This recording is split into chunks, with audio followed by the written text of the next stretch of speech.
O meu nome completo é Paulo Fazanaro, eu sou pernambucano, nascido em Recife, não sou músico profissional, a minha profissão seria química industrial, sou filho de militar, meu pai era tenente do Exército, e nós viemos aqui para São Paulo porque ele foi transferido do 14RI para o 4RI aqui em Quitaúna, né? E eu tinha, 16, 17 anos, ainda terminei de estudar aqui em São Paulo, e fiquei morando até hoje aqui. Tenho 79 anos de idade, não é? Não sou compositor profissional, mas andei fazendo umas besteirinhas e enganando a turma aí na hora de roda de choro, né? E algumas músicas gostaram. Aí quiseram aprender também e eu passei umas partituras e atualmente muita gente está tocando até alguns chorinhos meus. Com choro, lá em Recife, nós morávamos numa vila militar. Então, cada militar tinha direito a uma casa, uma residência e tudo, né? E ali era um campo de futebol, um estádio do quartel, né, do Exército, e esses estádios olímpicos. E debaixo da arquibancada, uma orquestra do Exército ensaiava todo dia lá. Eu não tocava coisíssima nenhuma, né, nada, mas eu gostava de ouvir. E lá tinha muito clarinetista, pistão, violão elétrico, e eles tocavam muito choro. E eu gostava de choro, né, sem saber tocar nada, né? E gostava, ficava ali e tal, escutando. Um dia chegou um primo meu lá na nossa casa em Recife, em Socorro, se chamava o bairro que nós morávamos, e ele era do Rio Grande do Norte, em Natal, né? Ele morava lá e tal, e veio e trouxe um cavaquinho. Trouxe um cavaquinho e afinava em bandolim, a afinação dele era bandolim. E eu falava, era o máximo que eu conseguia fazer. E da outra vez já não repetia igual, porque não decorava, né? Aí comecei a ensaiar, quer dizer, pegar o cavaquinho e ver, e disseram, você tá louco, o cavaquinho não é bom igual a bandolim, né? Mesmo afinado em bandolim, mi, lá, ré, sol, a afinação do violino, eles achavam que não, o bandolim é mais bonito, é mais grave, não sei o quê. Aí minha mãe comprou um bandolim daqueles que é napolitano, feito uma cuia, né? Atrás, né? E eu começava a tocar ali, mas não saía daquilo, não sei o quê. Comecei a estudar música. Aí um maestro da banda militar lá falou para mim, eu vou te ensinar música. Você já conhece? Eu disse, não, eu já conheço, dó, ré, mi, conheço mais ou menos, não sei bem divisão. Aí ele chegou e me indicou aquele livro do Bona, né? Que faz aquele dó, ó, ré, aquelas coisas todas. Eu aprendi bastante lições, não fiz o livro inteiro, mas aprendi. Aí ele disse, você pode ir pegando essas partituras que eu vou escrever, aí escrever umas valsinhas, tudo com praticamente notas de 3 tempos, só trêmulo. Aí ensinou, você tem que tremer a nota, tem que esperar o tempo, não sei o quê. Eu fui estudando. Aí comecei a frequentar uns lugares, comecei a perguntar onde é que tinha instrumentistas de corda que tocassem choro, né? Aí me falaram, não, vai ali na Piedade, vai em Jaboatão e não sei o quê. Eu comecei a ir e via lá, e eu vi lá um bandolinista que era um assombro, Aprígio de França. Tocava muito mesmo. Eu comparava com aquelas gravações que existia de Lupécio Miranda de Jacó. Aí eu ficava ali aprendendo. Um dia eu fui lá, peguei coragem, eu tinha vergonha de falar com eles, né? Disse, seu Aprígio, o senhor não ensina bandolim? Ele disse, menino, isso é demorado, não dá para ir. Você sabe música, pelo menos? Eu digo, não, música eu sei mais ou menos. Mas você sabe a escala do bandolim? Eu digo, não sei, né? Ele disse, vou te dar um conselho então, você faça o seguinte, você pega o bandolim, aprenda a afinar, ensinou a assinar aquelas oitavas, tudo, você aprende a assinar, e para você decorar melhor as notas, você pega uns selinhos, uns quadradinhos assim e cola no lugar. Eu peguei um álbum chamado de Jacó Tomás, que ensinava bandolim, não é Jacó Bittencourt, não, é Jacó Tomás. Aí eu vi a escala como era lá, si, dó, não sei o quê. Aí eu peguei, cortei uns quadradinhos assim e colava a corda solta, que eles ensinam como zero, né, na corda. Aí eu punha mesmo assim, colado aqui, colado no bandolim mesmo, colado aqui, lá, si, dó, ré, mi, e colei tudo, né? E ficava lá, tal.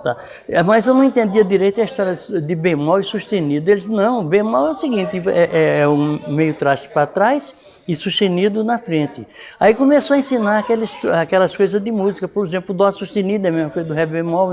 Eu comecei a estudar. Aí eu insistia em querer saber tocar. Aí um dia consegui fazer aquele samba. Primeira coisa na minha vida que eu aprendi, só sabia fazer isso, né? Então a turma dizia, pega o bandolim, vamos lá fazer uns batuques ali embaixo. Eu saía com aquele bandolim, tudo errado, né? Eu não entendia nada, comprei um método que ensinava posições e fazia. Mas eu pouco entendia que cada posição é de acordo com o som que está saindo. Então qualquer música era o mesmo acompanhamento. Era a mesma coisa. E fui levando e fui fazendo. Meu pai veio transferido para o Rio Grande do Sul. Mas antes de vir, a gente demorava aí 1 mês, 2 para poder acontecer isso. Começaram a pôr na cabeça da minha mãe que nesse lugar, quando abria a torneira de manhã, não saía nada, de tanto frio, gelo, né? Aí ela ficou apavorada, pelo amor de Deus, João, meu pai se chamava João Fazanado. Eu não vou para esse lugar não, de jeito nenhum. Você vai sair, como é que eu vou sozinho se eu vou de vez para lá, né? Aí meu pai conseguiu arranjar um outro tenente lá que preferia São Paulo.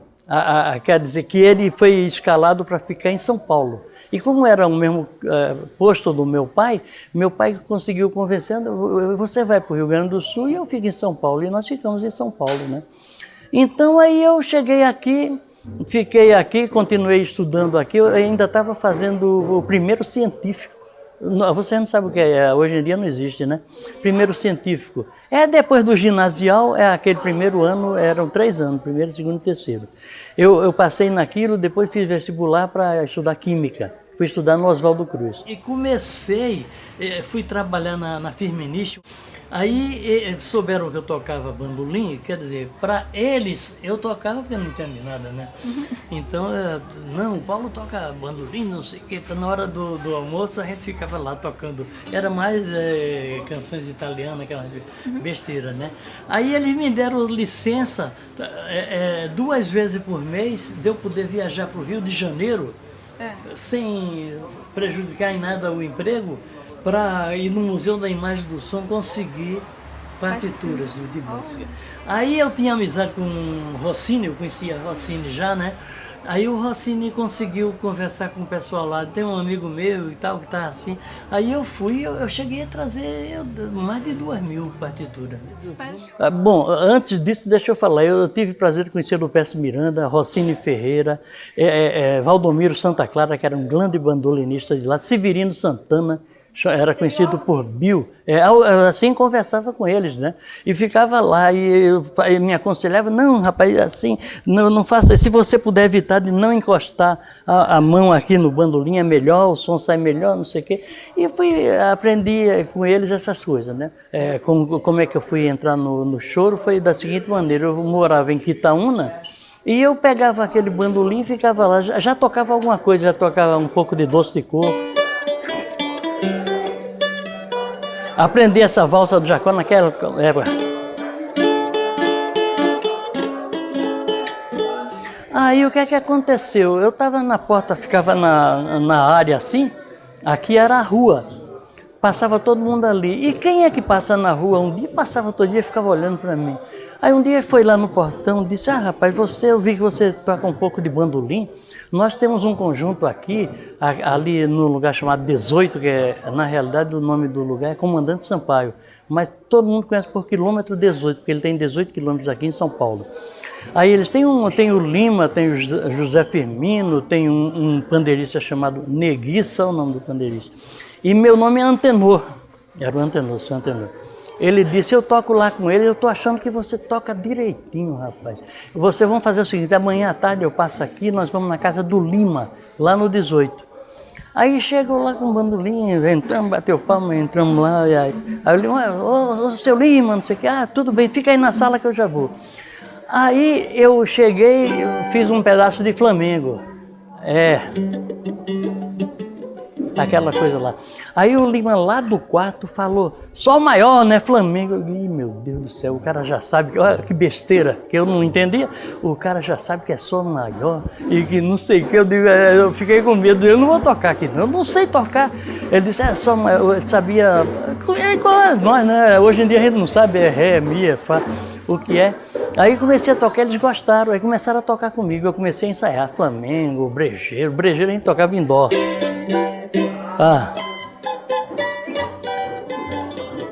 Tocava aqui em dó maior, né? Aí apareceram as gravações de Jacó, em sol, não sei o que e tal. Eu comecei a tocar e estudar mais, pegava. E cheguei até a tocar as coisas que eu queria, eu conseguia tocar. Não é muito difícil que não. E foi isso, e comecei a entrar na roda, assim, depois me falar, o conjunto ficou bom, era eu, Pacheco tocava com a gente, né? Era às vezes o Antenor ou o Lima, e a gente começou a ir em programa de calouro. Naquela época não tinha muita gente que tocava bandolim, era eu e o Isaías praticamente. Aí eu fui na Rádio Cultura, lá tocar num programa de calouro, e Isaías também foi. Então eu toquei esse negócio daqui, né? Isaías tocou Flor do Abacate. E nós dois ganhamos. Ganhamos porque era o seguinte, era um programa de calouro na cultura, mas era aniversário de um país da América do Sul, não lembro se era Paraguai, Uruguai, Bolívia, não lembro mais. Aí o camarada chamou a gente e disse mesmo assim, vem aqui, é o seguinte, vai ter uma comemoração, não sei o quê, vocês não querem tomar parte? Os dois conjuntos, os dois ficaram classificados no primeiro lugar. Eu ganhei uma máquina fotográfica, Isaías ganhou não sei o que, ele lembra disso. Há pouco tempo a gente comentou isso daí. Aí nós fomos no Teatro Caetano de Campos, fazer uma homenagem para o país que eu não lembro na realidade, se era Paraguai, Bolívia ou Uruguai. Era uma coisa assim. Aí eu toquei, o que é que eu toquei, meu Deus? Eu não lembro o que é que eu toquei lá, mas e o Isaías tocou Flor do Abacate. Então nós fomos ali e tal, tudo muito bem, né? Em Osasco existia uma estaçãozinha de rádio dessa de serviço de alto-falante que chamava Voz de Cristal. E ali tinha as mocinhas dali, não sei o quê, o dono da estação era amigo do Homero Silva, que era da Rádio Tupi. A Rádio Tupi era diretor da Rádio Tupi, se chamava Homero Silva. E ele era que comandava aquela estaçãozinha de rádio de Osasco. Aí me convidaram para ser um apresentador, um instrumentista. Ia eu, Pacheco, ele deve ter ido muitas vezes. E um conjunto lá. Aí convidaram a gente para começar a fazer programa na Rádio Tupi. Era PRF3 TV. Rádio Tupi era o Rago, era Esmeraldino, Correia, esse pessoal todinho antigo que vocês nem nascidos não eram, né? Então a gente começou lá. Aí um dia tinha duas cantoras, duas mocinhas que cantavam muito bem, e marcaram delas irem lá fazer um programa no sábado. E eu fui um dos que acompanharam ela, o conjunto, imagina, eu acompanho. Pacheco tocava também. Aí escute só, aí nós estávamos acompanhamos as moças, mas tinha uma sala lá na Rádio Tupi, era no Sumaré, toda com cortiça nas paredes, né? É cortiça, né? Que para evitar do som se expandir, se sair e tal. E tinha um maestro chamado Espartaco Rossi, não sei se vocês já viram falar, Espartaco Rossi, que viu na hora que a moça ensaiou, a gente ficou tocando choro lá, tocando não sei o quê. Aí ele chegou na porta, depois olhou para mim e disse, menino, depois eu quero conversar com você, né? Aí eu digo, tá bom, não sei o quê. Aí quando terminou lá, ele foi lá me chamar, né?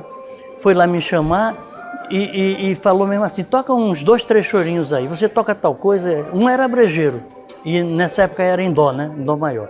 Aí tocou brejeiro, parece brincadeira, mas tenebroso, vê se pode, tenebroso, né? E um outro que eu não lembro, Aí ele chegou, depois ele falou para mim, disse, olha, o brejeiro eu não gostei do final. Eu fiz aquele final, um final simples, né? Ele queria, tipo que o Jacó fez, aqueles enfeites, né? Mas disse, não, mas tudo bem, você vai ficar trabalhando com a gente aqui, toda semana você vai ter um programa na Rádio Tupi, PPRF3 TV lá, naquela época. Aí eu fui. Essa época que eu fiz aqueles todinho ali, eu pegava no bandolim e vinha, por exemplo, faz de conta, né? Não é nada isso aqui, mas eu pegava um trechinho qualquer que eu fiz e disse, caramba, acho que isso dá choro, né? Você viu a música que ela fez? Eu não dava um tostão pela música, do coração ao bandolim, né? Feito entre eu e a Elisa, a melhor bandolinista do mundo. Do mundo! Eu achei porque eu nunca esperava que eu fizesse alguma música que merecesse ser gravado por pessoas assim, profissionais como vocês, de um alto nível musical, né? Principalmente vocês três agora, que no mundo inteiro talvez não tenha quem faça a mesma coisa. Para mim é a mesma coisa ter sido gravado por um Lupécio Miranda ou sei lá quem já morreu, né? Por aí afora. Tá bom? Muito obrigada. Imagina.